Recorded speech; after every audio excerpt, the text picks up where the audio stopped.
घर का खर्चा कैसे चलेगा? देखो दोपहर के 12 बजने आए और जनाब अभी तक सो रहे हैं। हाँ मम्मी, ईशा और सुहाना ठीक कहती हैं। अविनाश का भी यही हाल है। जब मैंने अपनी प्रेगनेंसी के बारे में कहा तो मुझसे कहने लगा, अरे दूसरी लड़कियां तो 9 महीने तक नौकरी करती है, बस डिलीवरी के टाइम छुट्टी लेती है। मोहिनी तुम भी नौकरी करो। अब मुझे कहाँ नौकरी मिलेगी? मम्मी बताओ अब मैं क्या करूँ? हे भगवान, क्या सोचकर घर जमाई दामाद लाई थी मैं कि मेरी बेटियां मेरे पास रहेंगी और खुश रहेंगी। लेकिन इन आलसी दामादों ने तो हमारी जिंदगी को भी प्रॉब्लम में डाल दिया है। मैं तो कहती हूँ मम्मी, हम लोग वापस अपनी जॉब पर जाना शुरू कर देते हैं। बता देते हैं इन लोगों को कि हमने प्रेगनेंसी का बहाना किया है। नहीं नहीं बेटा, ऐसी गलती भी मत करना। अगर तुमने ऐसा किया तो इन तीनों की आदत और ख़राब हो जाएगी। अरे आज नहीं तो कल कभी तो तुम प्रेग्नेंट होगी, तब वापस यही प्रॉब्लम आएगी। तब क्या करोगी तुम तीनों? हाँ मम्मी, आपकी बात तो बिल्कुल सही है। इन लोगों को तो सुधारना ही पड़ेगा। लेकिन कैसे? अपने बच्चों के आने की खबर सुनकर भी इन लोगों पर कोई असर नहीं हो रहा। पैसे कमाने के लिए घर से बाहर निकलना ही नहीं चाहते ये तीनों। अब मेरे दिमाग में एक प्लान आया है। तुम तीनों चिंता मत करो, उन तीनों को बुलाओ, फिर मैं बात करती हूँ। थोड़ी देर बाद कावेरी जी अपने तीनों दामादों को सामने बुलाकर अपनी बात कहना शुरू करती हैं। अविनाश, सुमित और विवेक, देखो बेटा, मैं ना तुम तीनों से बड़ा प्यार करती हूँ, इसीलिए तो तुम्हें घर जमाई बना कर रखा है मैंने। अरे मम्मी जी, सीधे सीधे कहिए ना, क्या बात है? प्यार तो हम भी आपको बहुत करते हैं। अरे मम्मी जी, आपकी इज्जत भी बहुत करते हैं। अरे भाई, आपके जैसी सास और कमाने वाली बीवी सबको मिलती है क्या? हाँ मम्मी, विवेक और सुमित ठीक कह रहे हैं। आपकी बेटी से शादी करके मेरी तो ज़िंदगी ही अच्छी हो गई है। जानती हूँ मैं, और ये भी जानती हूँ कि तुम तीनों अपने अपनी बीवियों से बहुत प्यार करते हो। बेटा, बात ऐसी है कि हमारे कुल गुरु ने कहा है कि प्रेग्नेंट होने के बाद मेरी तीनों बेटियां शुरू के 4 महीने हमारे गांव में जाकर रहेगी, जहां मेरे चाचा जी रहते हैं। अरे लेकिन क्यों मम्मी, गांव में जाकर रहने की क्या ज़रूरत है इन तीनों को? वो क्या है ना बेटा, हमारे परिवार को एक श्राप है। अगर मेरी बेटियों ने यहाँ पर बच्चा पैदा करने की कोशिश की तो उनके बच्चों को कुछ भी हो सकता है। इसलिए अब से लेकर 4 महीने पूरे होने तक इन्हें गांव वाले घर में रहना पड़ेगा। हाँ तो इसमें प्रॉब्लम क्या है मम्मी जी? हम भी वहाँ जाकर रहेंगे, पिकनिक मनाएंगे। अरे भाई, बीवी जहाँ हम भी वहाँ। हाँ यार, आइडिया तो बहुत अच्छा है। शहर की ज़िंदगी में रह रहकर परेशान हो चुके हैं, अब कुछ दिन गांव में बिताएंगे। तुम लोग समझने की कोशिश क्यों नहीं करते? तुम में से कोई भी वहाँ नहीं जा सकता, और मैं यहाँ रहूँगी ना तुम तीनों के साथ। 4 महीने की तो बात है, उसके बाद ये तीनों ही लौट कर आ जाएंगी।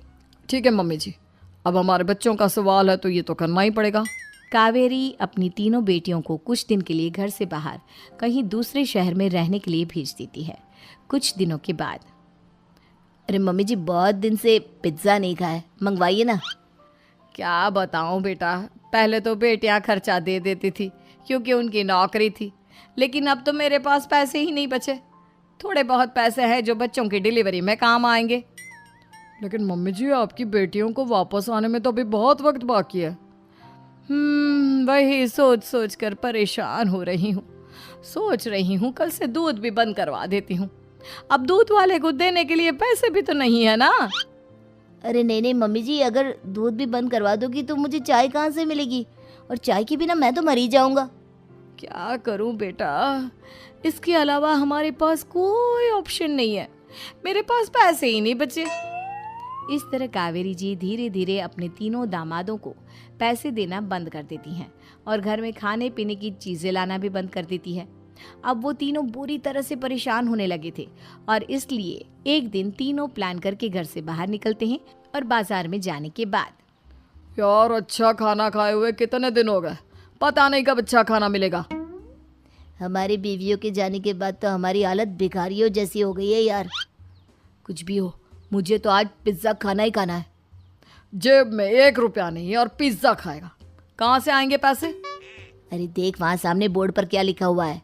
कंप्यूटर पर काम करने के लिए एक आदमी की आवश्यकता है।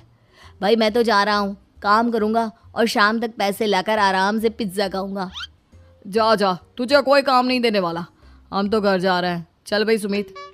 सुमित और अविनाश वहाँ से चले जाते हैं और विवेक उस कंप्यूटर शॉप पर सारा दिन काम करके 5,000 रुपये कमा कर घर लौट कर आता है और अपने खाने के लिए अच्छी अच्छी चीज़ें भी लेकर आता है।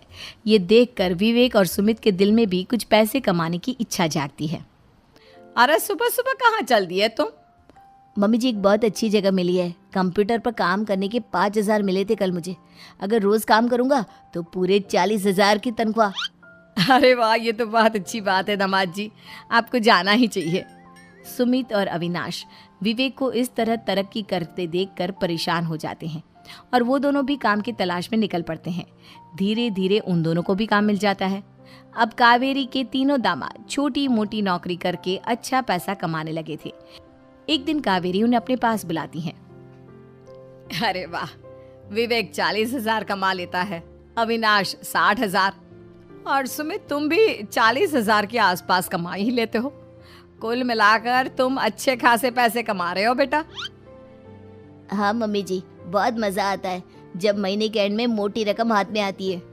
पूछिए मत मम्मी जी, घर में रहकर रोटी बना बना कर और तो जैसा महसूस होने लगा था मुझे तो। हाँ बेटा, तुम तीनों की बात तो बिल्कुल ठीक है। और जानते हो, अब तुम तीनों की पत्नियां भी वापस लौट कर आने वाली है। लेकिन मम्मी जी, अभी तो उन्हें गए सिर्फ 2 महीने हुए हैं। आपने तो कहा था वो 4 महीने के बाद लौट कर आएंगी। ऐसा कुछ नहीं है बेटा, मैं सिर्फ तुम तीनों को सबक सिखाना चाहती थी कि आदमी घर में बैठकर बीवी की कमाई खाता हुआ अच्छा नहीं लगता। इस दुनिया में हर इंसान को मेहनत करनी चाहिए, काम करना चाहिए, चाहे वो औरत हो या आदमी, ताकि अपने परिवार को संभाल सके। कावेरी की बात सुनकर उन तीनों को अपनी गलती का एहसास होता है और कावेरी उन्हें सच बता देती है कि ईशा, सुहाना और मोहिनी शहर में ही कहीं दूसरी जगह रह रहे थे। शाम के वक्त उन तीनों की पत्नियां लौट कर आ जाती है और कावेरी जी का परिवार एक खुशहाल